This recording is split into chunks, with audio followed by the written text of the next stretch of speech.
Hello and welcome to Independent Thinking, the weekly podcast from Chatham House. I'm Bronwen Maddox. This changes everything. That is what one Arab diplomat said to me in Doha at the weekend, waking up to find, as the world did, that Bashar al-Assad had gone. And he was deposed in just over a week by an alliance of groups led by the Islamist group known as HTS, Hayat Tahrir al-Sham. What has occurred is seismic for Syria's people, so long brutalized and tortured by the Assad regime. There are also implications beyond the country. Iran and Russia, key sponsors of the Assad regime, have had a big setback. Turkey cautiously trying to work out whether it is going to gain from this. So we're going to talk about what happens next in Syria and what happens with the power play in the region. I have got a fantastic set of guests to talk about all this, all of them who have been on the podcast before, so welcome again. We have Haid, a senior consulting fellow with our Middle East and North Africa programme. Welcome. Glad to be back, thank you. Returning as well, Gideon Rachman, the chief foreign affairs commentator for the Financial Times. Welcome. Thank you. Good to have you. And again, returning, and very glad to have her, is former BBC Persia journalist Rana Rahimpour. Welcome. Thank you. Well, let's start straight with what is happening in Syria and what is going to happen next. We have the rebels of HTS, now led by Abu Mohammed al-Jolani, also now calling himself by his original name, Ahmed al-Shara, who are saying that they are intending a stable transition to a government that will represent Syria's people. Haid, what should we make of this? Well, starting with the fact that HTS was part of the groups that led the offensive, but they were not the only ones who started the fight. Different groups later on started their own fight. So now you have different groups who control different areas in Syria, and I think this is important to flag for what comes next. Now, when it comes to HTS and its leader, al-Jolani, they have, over the past, let's say, 2 weeks, made all the right sort of statements, at least and moves when it comes to protecting civilians, protecting state institutions, preventing looting and violations. However, for the group itself to start by appointing his affiliated government to lead the transitional period alone is a worrying sign. I think keeping an eye on that and preventing that from continuing in the future will be crucial. There are a lot of groups within Syria quite worried at the moment. The Alawite minority that Assad came from, the Christians as well. We're hearing a lot of reports of people talking about preparing to leave, if not actually leaving. Are they right to be worried? I think although many people, if not the majority of Syrians, have been celebrating the fall of Assad. And we've seen these exultant pictures on exactly. on the television. I think it's fair to say that the majority of people are concerned about what will come next. And I think now this is why everyone's looking at what's happening and, in a sense, trying to, based on that, assess what they will have to do, whether to stay, move somewhere else, or even go back to Syria. For now, I think the groups, because there was not much really fighting on the ground, I think there was a positive atmosphere. And for now, they seem to be willing to work together, all of them, whether they were talking about ethnic groups, religious groups, or different armed groups and political groups.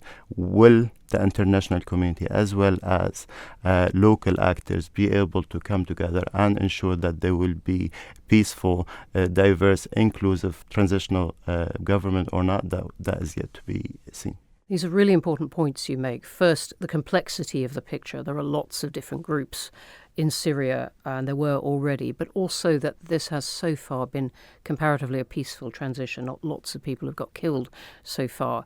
But Rana, what is your sense of whether something simple and stable can come out of this complexity? As an Iranian, watching what's going on in Syria is both exciting and worrying, especially because many Iranians are comparing it with the Iranian Revolution of 1979, many promises made, and how Islamists then hijacked a revolution that was meant to be democratic.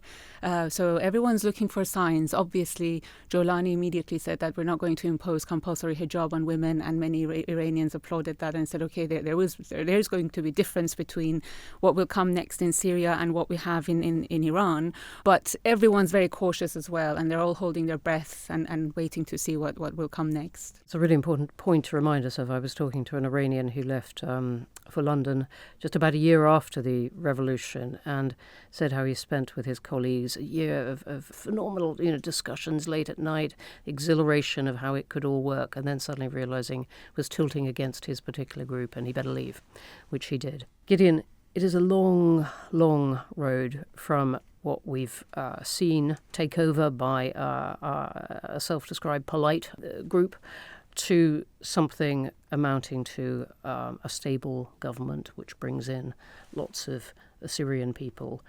What do you think might happen, and what could other countries do to begin to influence this? Well, I mean, I think one of the difficulties is that there are so many different scenarios that could happen. But I think over the last decade, Western governments in particular have learnt to be very cautious about hopes for peaceful change and democratic transitions and so on, particularly because of what happened after the Arab Spring. And in fact, what happened in Syria was a prime example of that. I don't think there's a single government where there was a popular uprising that is now a democracy, and and others like Libya and Syria have seen a lot of violence. And it was interesting, I was in Washington last week and talking to somebody in the tail end of the Biden administration, but they still have to go in and do their jobs. And he said, it's strange. Normally when there's an international crisis, we at least know how we want it to end out. And here we're not even sure, what do we actually want to see happen? I think belatedly, people have got behind the idea that it was right that Assad had to go, particularly as you see these prisons open up. I mean, who could say, you wanted that regime to continue? But sure, there's great anxiety about the prospect of war, about what might emerge at the end, and also about the regional power plays. I'm interested in the way you're phrasing it. Do you think there's even an element of the devil you know in the Western position? There was definitely last week. I think that, none of them would say it publicly because, it's unacceptable to say you want this kind of monster to continue in power. But there was deep apprehension about what was going to come afterwards, sure. Sorry, if I may add, I think it's for sure understandable for the international community to be cautious and concerned, but I think it's also important to then also understand the cost of inaction. We saw how much that led to not only the destruction and killing of Syrians. So for the international community to continue to be cautious is fine, but we'll have to quickly move from being an observer to being an actor. I kind of agree, but if you look at what Donald Trump was tweeting out of Mar-a-Lago, he was saying, this is a mess, America must stay out of it. So, in fact, the incoming administration is exactly the opposite. Just to add one important point, you mentioned that they don't know what they want. Yeah. But I think when people look at Syria based on what's happening right now and don't look at what has happened over the past 10 years, they forget that there is one UN resolution that has been accepted by all the international as well as local actors that lays out a clear political roadmap for what should come. Starting with a transitional body for a year to run the country, meanwhile rewriting a constitution and preparing for elections after a year. So we know what should happen. It's not as if it just happened now and we did not prepare, not only and locally but internationally. Explain to us where that resolution came from, where that UN resolution came from. The UN resolution was discussed between different actors and was basically after they reach an agreement, then it was approved by the UN Security Council in 2015. And after that, what happened is that they started a process in order to start implementing it. They started with forming a constitutional committee composed of regime sort of affiliated individuals as well as those affiliated with the opposition as well as civil society groups. And they started that, but because the regime was not willing to really move forward, the process has been stalled. But the process is still there, and now is the right moment to start pushing that forward. There is something of a template, as you said.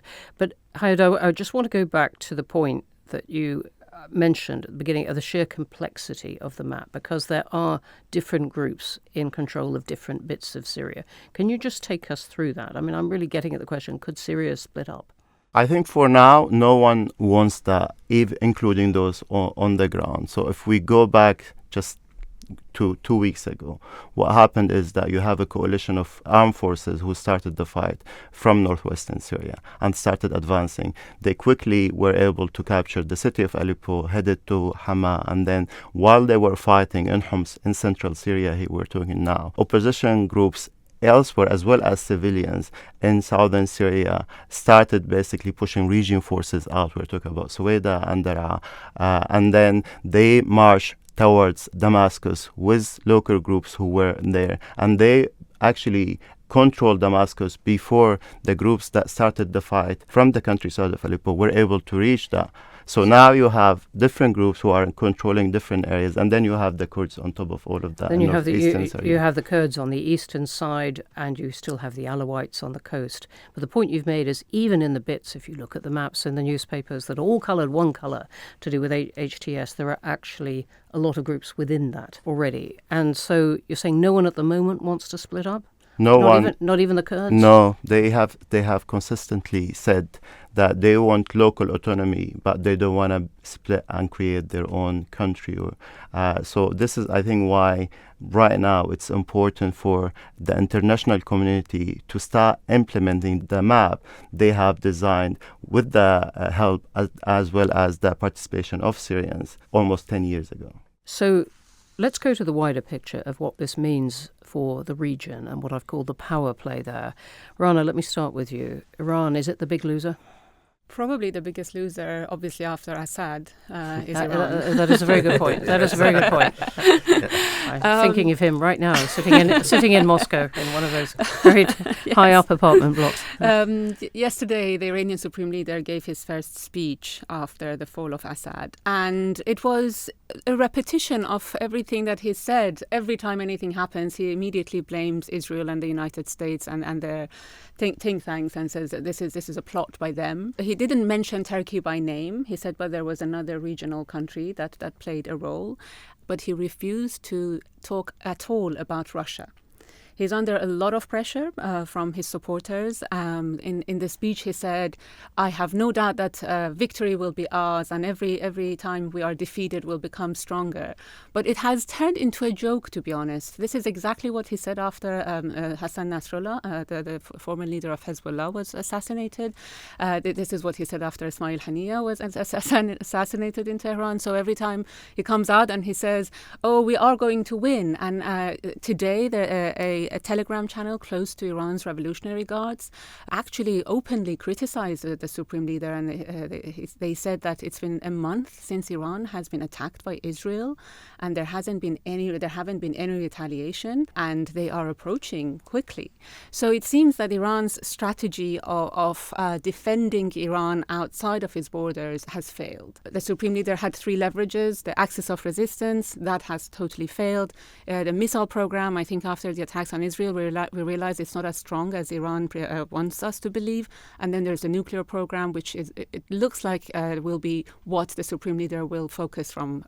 That is a really interesting point. I'll come on to that. But on this key question of whether Iran could have defended Assad if it wanted to, is it your view that it chose not to, reckoning his fall was inevitable, or that it couldn't have even if it wanted? I think that, like Russia, Iran's resources are depleted as well. This is now over a year of supplying weapons to Hezbollah and Hamas. And also Iran single-handedly couldn't have supported Assad. They needed Russian support, and the moment that Russia decided not to support Assad, then Iran had nothing to give. And it obviously came as a surprise. I'm thinking of that now famous picture of Iran's foreign minister just 8 days before Assad fell, eating out in Syria and praising the shawarma meal, the authenticity of this, and so on. A huge surprise, and many Iranians are waiting to see whether Iran will be next. We'll come on to exactly that question. Gideon, what does this mean for Iran and Russia? Well, it's obviously not good. And I think, take them separately, although the West has been inclined to see them as a kind of block with North Korea and so on. But Iran, they're in the weakest position they've been for a very long time. And the flip side of that is Israel now looks like the kind of superpower of the Middle East, at least for a little while. It's it has decimated Hamas, albeit at a huge humanitarian cost.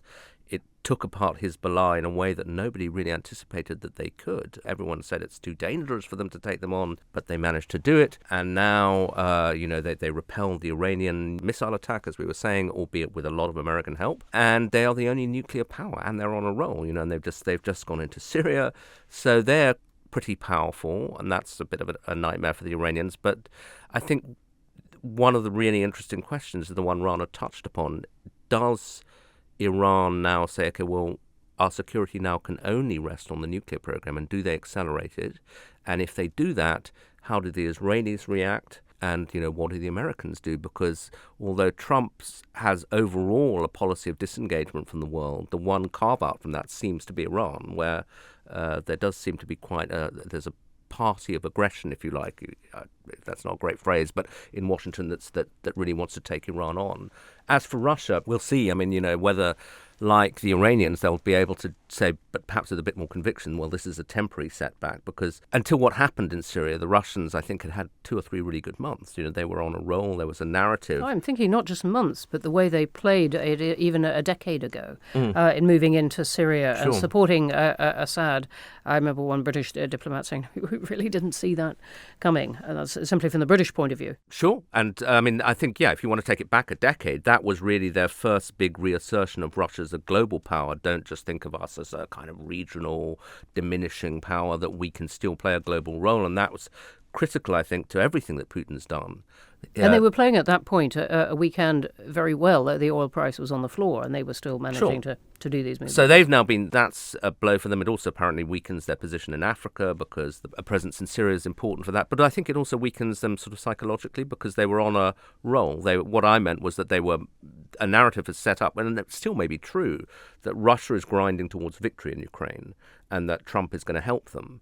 And now they've had this massive setback in Syria, but maybe they can say with a bit more conviction than the Iranians, well, this was ultimately a sideshow, and the thing that really matters to us, we're still kind of making progress. As you say, it isn't a sideshow for the Iranians. I want to come back to this point of the nuclear weapons program, because you could argue it either way. You could say, all right, the Supreme Leader wants to double down on this, the last card, as you described it, now that the axis of resistance, all these groups supporting them, are much weakened.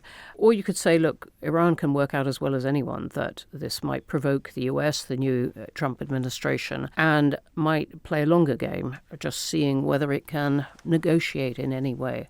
That's always possible, because the Supreme Leader, even though a lot of us might disagree with his policies, there's always ultimately some wisdom when it comes to his survival. His own survival, the regime's survival. Regime survival. So if he feels that Trump is serious about increasing pressure on Iran, or even showing restraint when it came to responding to Israeli attacks, when it comes to survival, he might budge. In fact, he used the term heroic leniency in the past when it came to the JCPOA, the nuclear agreement between 5+1 countries.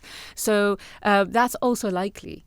If he feels that's the last option for him in order to survive. Because his people are going to care more about the economy, about the result of sanctions and so on, than I would guess they do about the nuclear program. Yes. And one of the more intriguing developments was the recent conversation between Elon Musk and the Iranians. It's something I just could not have scripted a couple of years ago.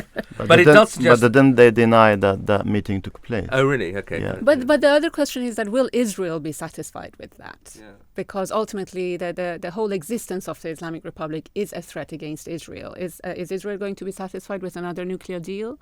At this stage of having the upper hand, I think it's very unlikely. So you think that they're more likely to push ahead and try and strike at this point? I think they will push for some form of change. Yeah. Well, I had an interesting conversation in Washington about this, where people were saying, well, if Iran develops its nuclear program, obviously the Israelis won't accept that. And the Israelis have now, increasingly over the past year been convinced that radical action and military action is the way forward. So they will want to strike. And then they will go to the Americans and say, okay, well, we want to do this, but we need your very powerful bombs, because the Israelis don't have the stuff they need. And if the Americans say no, the scenario that was floated by me is that the Israelis would then come back and say, well, in that case, the only option we have is to use a nuclear weapon, to try to almost blackmail the Americans into coming in with them. I wonder, there have been years of these discussions in Israel saying, can we, to the Americans, and the Americans saying, I wouldn't almost repeat that conversation, except that it was actually, people in power who were sort of at least floating this prospect. I'm going to ask you, people in power or people about to be in power? Currently. Currently. Thank you. That's as far as I'm going to press you on this. I want to just pivot very slightly. The word Turkey has floated through this conversation. Where have they been in all this? That's a very interesting question, because the answer has changed dramatically over the past, let's say, 2 weeks. Initially, they said we did not play any role.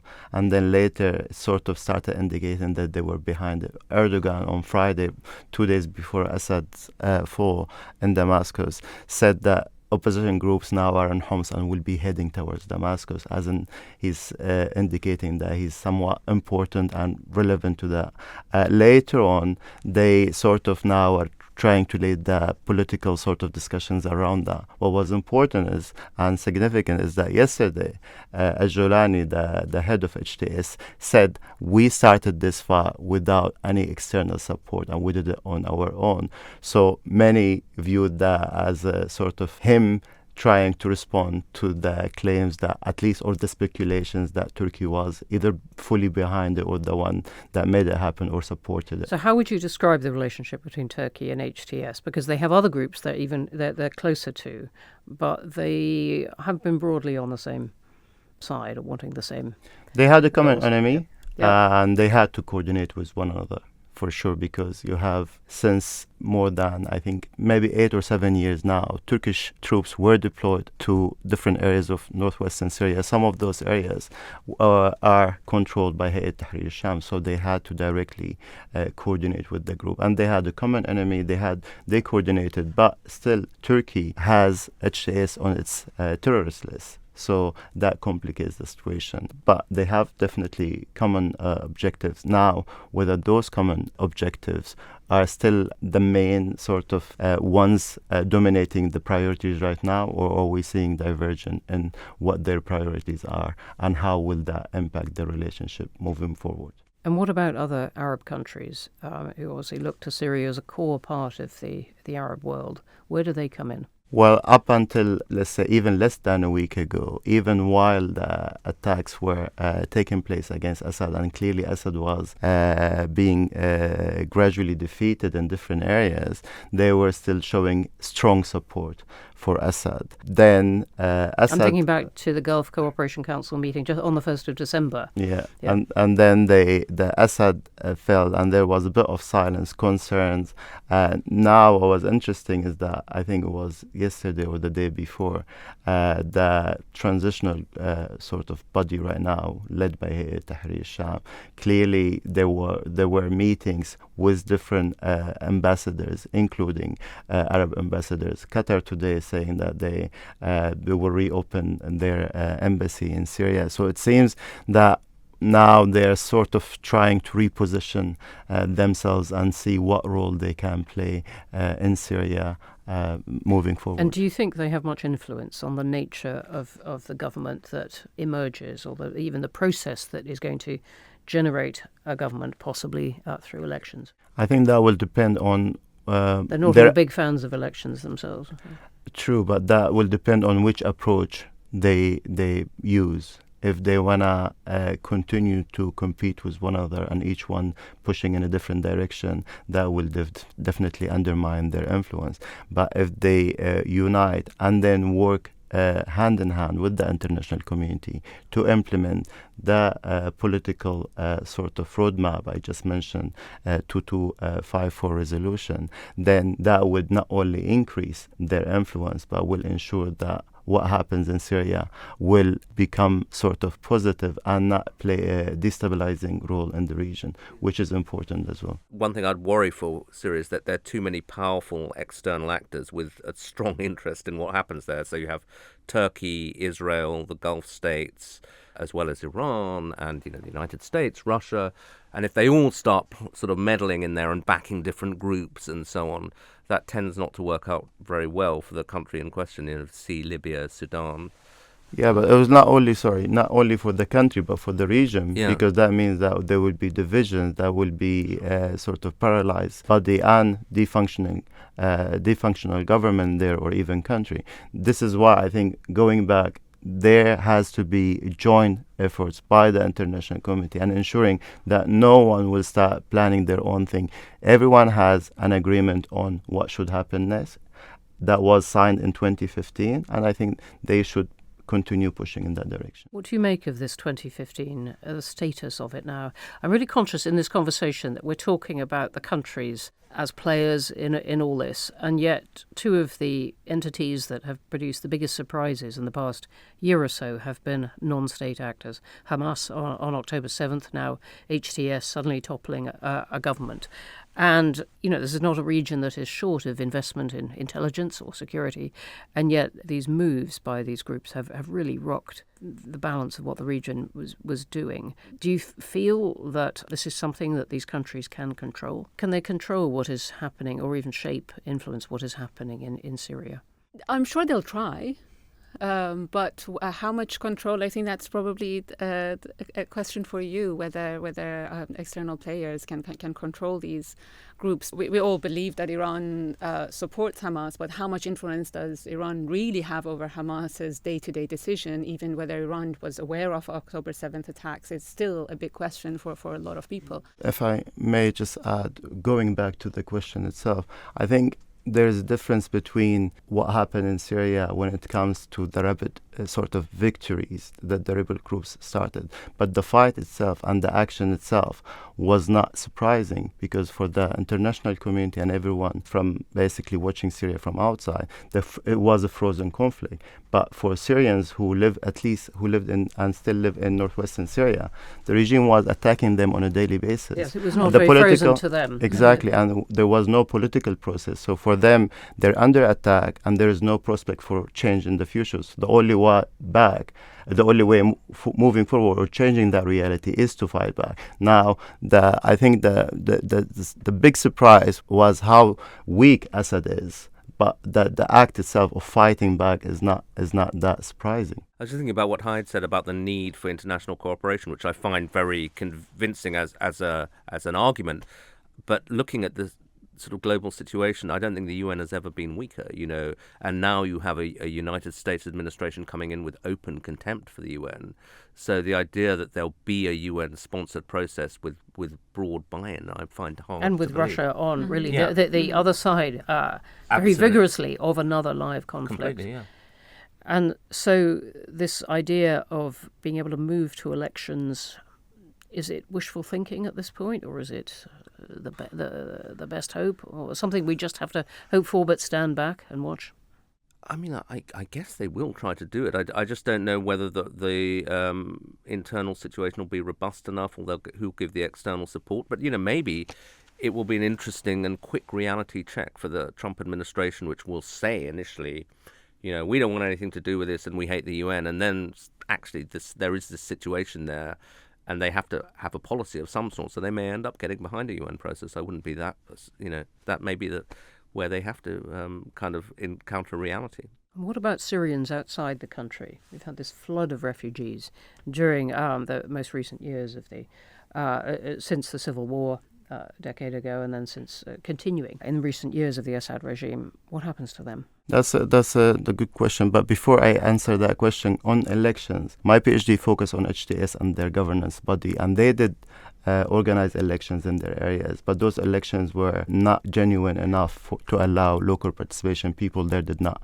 criticize them, the way they were run, the way they were organized. So I think elections on their own, whether they will take place. Can you just say a little bit more about that? What exactly were those so-called elections like? So they said people can basically nominate themselves, and then they had elections, as in people were able to go and vote if they want to, and all of that, and then at the end they announced the result like any other elections, and basically at least on that. Just pin down which years was this? We are talking about basically the years after 2019. Yeah. So, but then that was organized in different areas. We're talking about mostly local elections at the local level, like municipality, city level. Now, that was not received well because at the end, the people perceived that as sort of like just a box that they ticked in order to appoint the people and give it legitimacy. Now, the question for me is not whether there will be elections in upcoming months or year or not, because they will definitely do that. The question is, will that election be fair and allow people to really vote for the people they want? Will the people they want be able to go back and operate in that environment?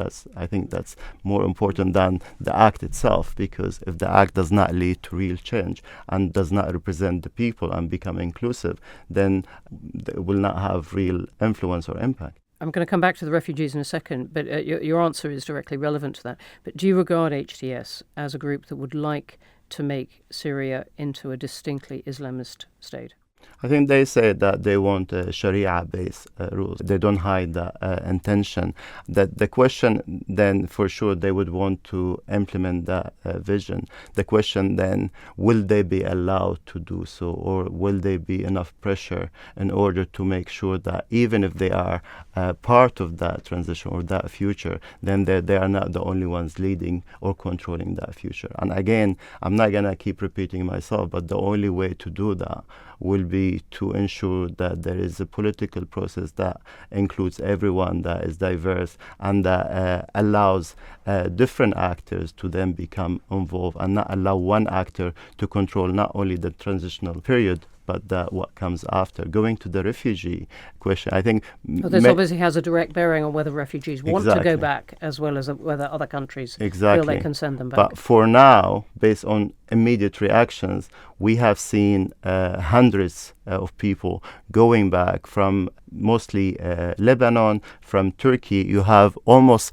the majority of IDPs, internally displaced people inside Syria, going back to their areas of origin. So that's a really good sign, I think. But now, I was in Europe doing meetings in different areas, and I had the chance to talk to different people in different countries, Syrians, and they always like keeping an eye on what's happening, but they are not sure whether they will be able to go there or not. And I think what comes next will determine that. Will the international community again be able to ensure that there is a transition that will lead to an inclusive, democratic sort of future for the country, which will allow them to not only go back but also participate in making their country better? Or will we see a country where they will be isolated because it's controlled by one entity that is still listed as a terrorist group, and then there will be no future for that country and no one would want to go back there? And those who are there will likely try to leave as well.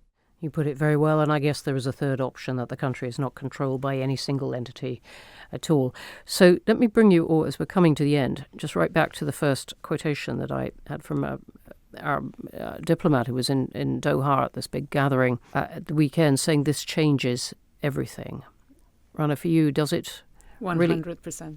100%. In what way? Everything. For Iran, it's I can say that this is the end of axis of resistance.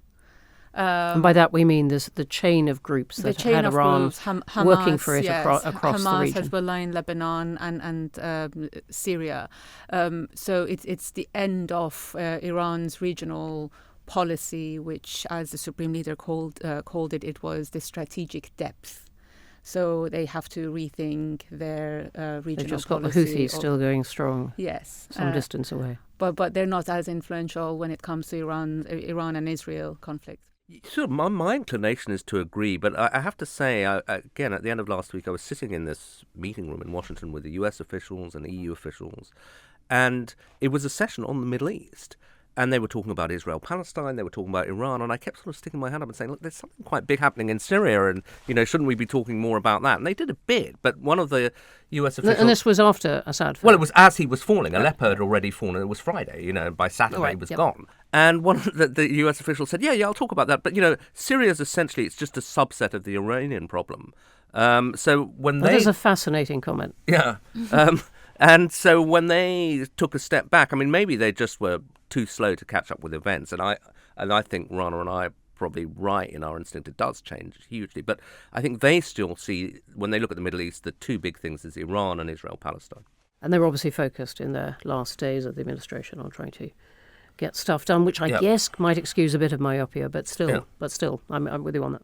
It did change a lot for Syrians, for sure, because I think up until the fall of Assad, the country had no hope and everyone was seeing where the country was heading. Now, there are different possibilities. Some of them are good, some of them are bad. But for once, there is a possibility that something positive could come after.